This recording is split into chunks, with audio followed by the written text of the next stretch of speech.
O concello de Vilanova convértese no primeiro municipio do Salnés que supera as restricións sanitarias.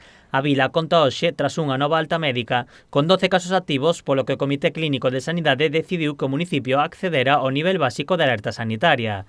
A principal novidade notarase nos locais hostaleiros, que aumentan a capacidade das súas terrazas ata o 75% e dos interiores ao 50%.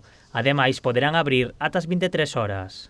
Quiere decir que, como todo Galicia, que no tiene restricciones especiales, puede abrir los establecimientos de hostelería hasta las 11 de la noche, con el 50% de aforo en interior y con, creo que es el 75% en exterior. Pero bueno, con el tiempo que está, lo que importa en este momento, después ya se irán enterando. Sí pueden abrir ya hasta las 11 de la noche, que era lo que decían ellos, para poder cubrir gastos.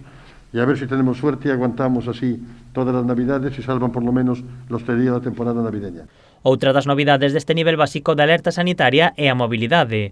A veciñanza de Vilanova xa pode desplazarse a calquera outro concello que se atope no mesmo nivel sanitario. Nosotros ahora podemos ir a Caldas, que creo que tiene restricciones, a cualquier ayuntamiento de Galicia, de los 200 ayuntamientos que no tiene restricciones. Nos podemos mover, ya no estamos encerrados, libremente, pero no podemos entrar en ayuntamientos que están peor, como es el caso de Villagarcía y Cambados.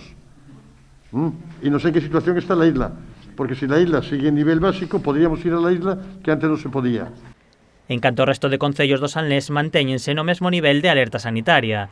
A illa continúa sen restriccións, co cal a veciñanza insular poderá desplazarse á localidade veciña de Vilanova. Meis, Meaño e Ribadumia continúan unidos polo peche perimetral e un nivel de alerta medio alto. Nese mesmo nivel atópase Vilagarcía, agora en solitario con 105 casos activos, 8 máis ca onte.